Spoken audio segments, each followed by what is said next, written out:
தமிழ்நாட்டில் விருதுநகர் மாவட்டத்தில் ஸ்ரீவல்லிபுத்தூர் என்ற ஒரு ஊர் இருக்குது. அந்த ஊரில் விஷ்ணு சித்தர் என்ற ஒரு வைணவ பக்தர் இருந்தார். அவர் தன்னோட வீட்டுக்கு பக்கத்தில் சொந்தமாக ஒரு நந்தவனம் அமைச்சு அதில் வர பூக்களை பறித்து மாலையாக தொடுத்தார். அந்த மாலையை தினமும் எடுத்துகிட்டு போயிட்டு பெருமாளுக்கு சாத்திட்டு வந்தார். ஒரு நாள் விஷ்ணு சித்தர் தன்னோட நந்தவனத்தில் உள்ள செடிகளுக்கு தண்ணீர் விட்டுட்டு இருந்தார். அன்னைக்கு ஆடி மாதம் பூர நட்சத்திரம், ஆடி பூரம், அதாவது ஆண்டாளோட பிறந்த தினம். அவர் தண்ணீர் விட்டுட்டு இருக்கும்போது துளசி செடிக்கு கீழே ஒரு குழந்தை அழுகிற சத்தம் கேட்டுது. விஷ்ணு சித்தர் அந்த சத்தத்தை கேட்டுட்டு துளசி செடிக்கு பக்கத்தில் போய் பார்த்தாரு. அங்கே ஒரு அழகான பெண் குழந்தை இருந்தது.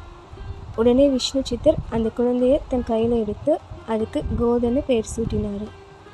தன்னோட குழந்தையா நினச்சி அந்த பெண் குழந்தைய ரொம்பவே அன்பாக வளர்த்தாரு விஷ்ணு சித்தர்.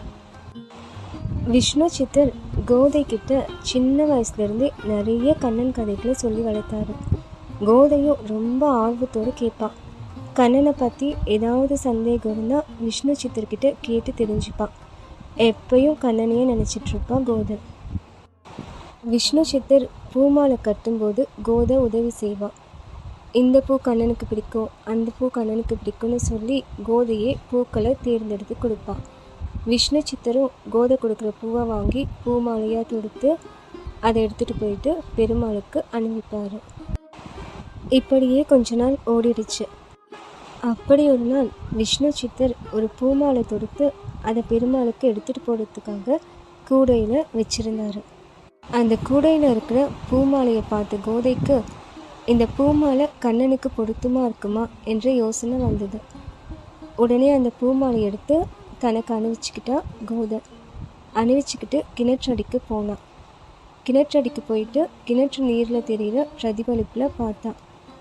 அந்த பூமாலை ரொம்பவே அழகாக இருந்தது. ரொம்ப சந்தோஷப்பட்டா கோதை. பின்பு அந்த பூமாலையை கழட்டி எடுத்துகிட்டு வந்து விஷ்ணு சித்தர் கோவிலுக்கு எடுத்துகிட்டு போகிற கூடையிலேயே வச்சுட்டான். விஷ்ணு சித்தரும் இது தெரியாமல் அந்த மாலை எடுத்துகிட்டு போயிட்டு பெருமாளுக்கு அணிவிச்சிட்டு வந்தார்.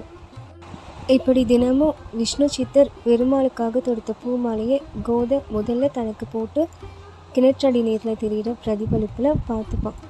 பின்பு அதை கழட்டி எடுத்துகிட்டு வந்து விஷ்ணு சித்தர் கோவிலுக்கு எடுத்துகிட்டு போகிற கூடையில் வச்சிடுவான். விஷ்ணு சித்தரும் இது தெரியாமல் தினமும் அந்த மாலை எடுத்துகிட்டு போயிட்டு பெருமாளுக்கு அணிவிச்சிட்டு வருவார். இது தினமும் தொடர்ந்தது. எப்பவும் போல் அன்றைக்கும் கோதை பூமாலை அணிஞ்சிட்டு கிணற்றடிக்கு சென்று கிணற்று நீரில் தெரிகிற பிரதிபலிப்பில் நல்லா இருக்கா என்று பார்த்துட்டு இருந்தா கோதை. அப்போது விஷ்ணு சித்தர் பார்த்துட்டாரு. கோதை மேலே ரொம்பவே கோவப்பட்டார். கோதை அணிஞ்ச பூமாலையை ஓரமாக ஒதுக்கி வச்சார்.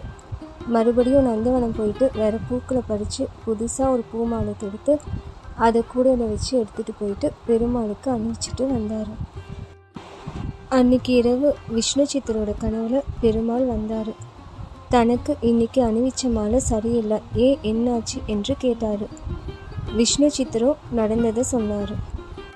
விஷ்ணு சித்தர் சொன்னதை கேட்ட பெருமாள் பதிலளித்தார்.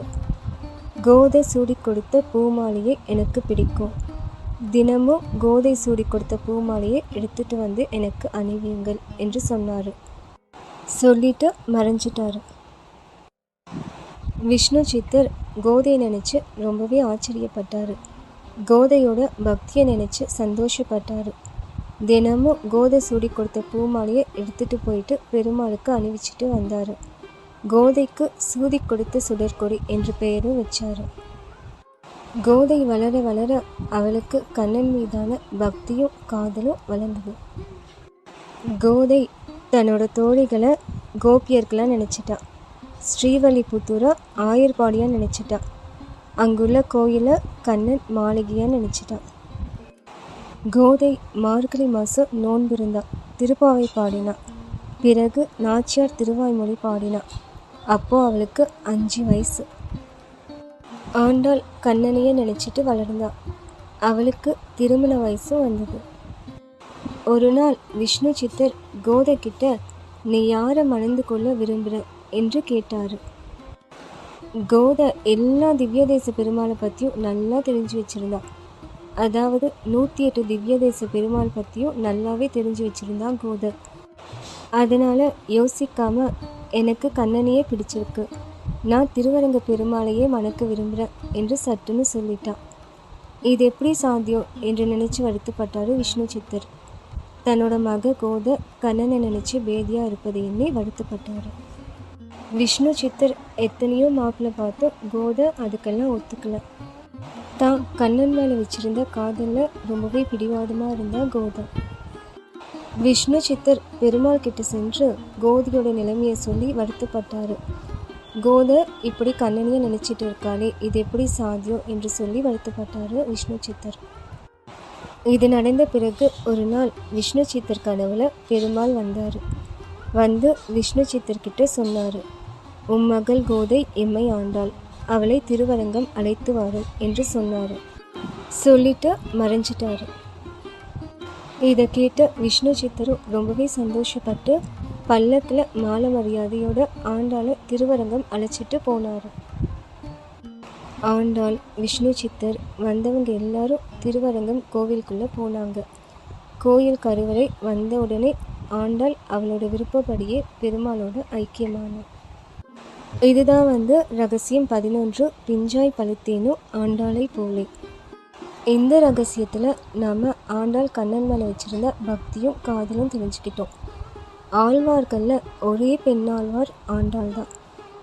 ஆண்டாள் தன்னோட 5வது வயசுலேயே கண்ணனுக்காக திருப்பாவையும் நாச்சியார் திருவாய்மொழியும் பாடியிருக்கா.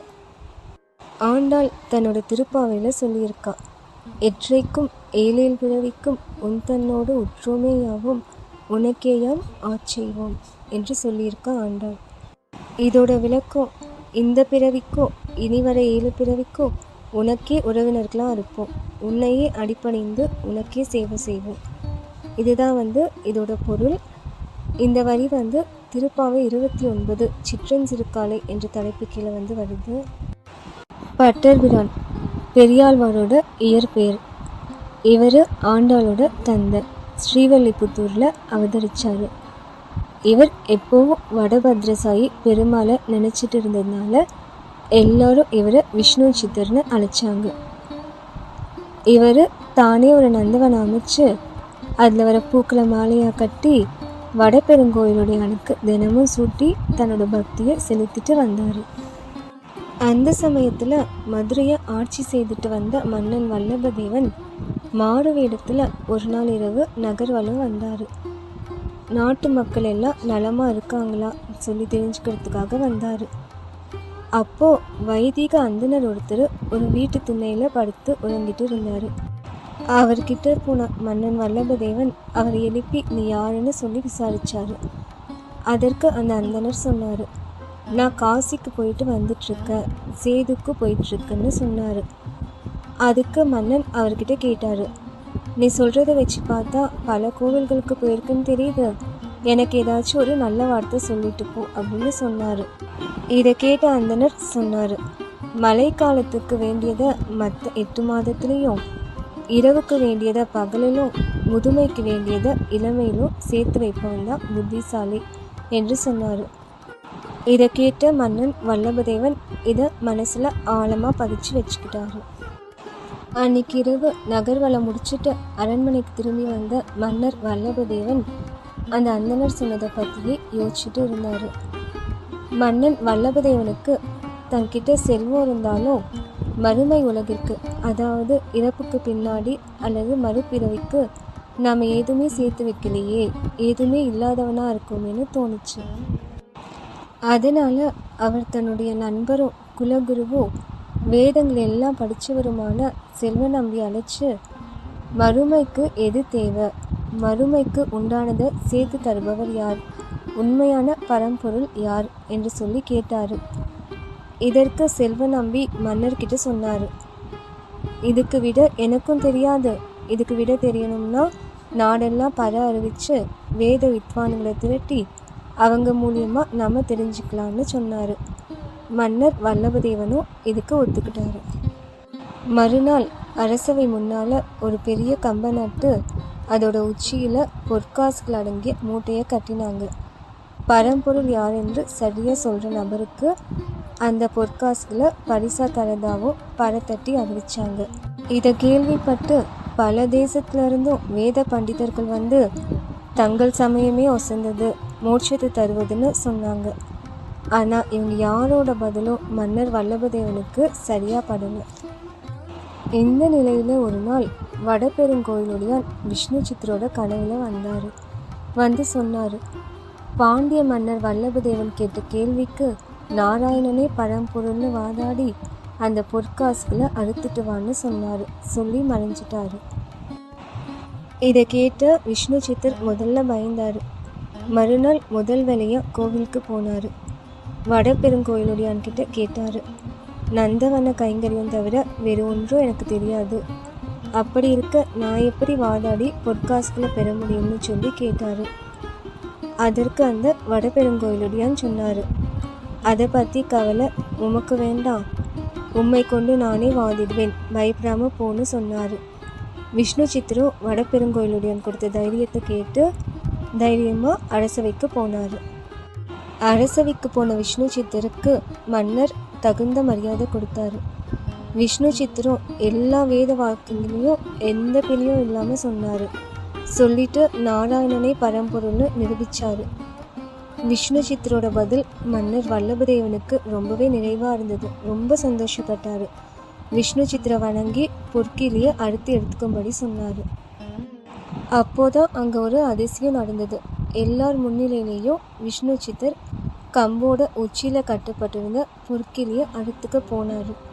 விஷ்ணு சித்தர் ஈஸியாக எடுத்துக்கிறதுக்கு வசதியாக பொற்கிளி தானே வளைஞ்சு கொடுத்தது. கம்பு வளைஞ்சு கீழே வந்தது. அந்த வடபெருங்கோயிலுடையவனோட கருணையை எண்ணி ரொம்பவே சந்தோஷப்பட்டார் விஷ்ணு சித்தர். பொற்கிளியை அறுத்து எடுத்துக்கிட்டாரு. மன்னர், ஊர் மக்கள் எல்லாருமே அதை பார்த்து ஆச்சரியப்பட்டாங்க. பிறகு விஷ்ணு சித்தரை யானை மேலே ஏற்றி நகர்வலம் வர செய்தார் மன்னர் வல்லபதேவன். அப்போ அங்கே இன்னொரு அதிசயமும் நடந்தது. அங்கு விஷ்ணு சித்தர் யானை மேலே ஏறி நகர்வலம் போகிறத பார்க்கறதுக்காக அந்த வடபெருங்கோயிலுடையானே நேரில் வந்தார். கருடன் மேலே ஏறி தன் தேவியோட சங்கு சக்கரங்களை ஏந்தி காட்சி அளித்தார். ஸ்ரீமன் நாராயணனை எல்லாருமே பார்த்து சேவிச்சாங்க. வடபெருங்கோயிலுடையான பார்த்து ரொம்பவே சந்தோஷப்பட்ட விஷ்ணு சித்தர் அந்த இடத்துலையே அவருக்காக ஒரு பல்லாண்டு பாடலை பாடினார். அதனால் அவருக்கு பெரியாழ்வார் என்ற பெயரும் வந்தது. இப்போ பல்லாண்டு பாடலோட முதல் பாட்டை பார்க்கலாம். பல்லாண்டு பல்லாண்டு பல்லாயிரத்தாண்டு பல கோடி நூறாயிரம் மல்லாண்ட தின்தோள் மணிவண்ணா உன் செவ்வடி செவ்வி திருக்காப்பு. பெரியாழ்வார் வடபெருங்கோயிலுடையானுக்காக நிறைய பாசுரங்களை பாடியிருக்காரு. அந்த பாசுரங்களில் பல இடங்களில் வடபெருங்கோயிலுடையான பெரியாழ்வார் எம்பெருமான்னு போற்றியிருக்காரு.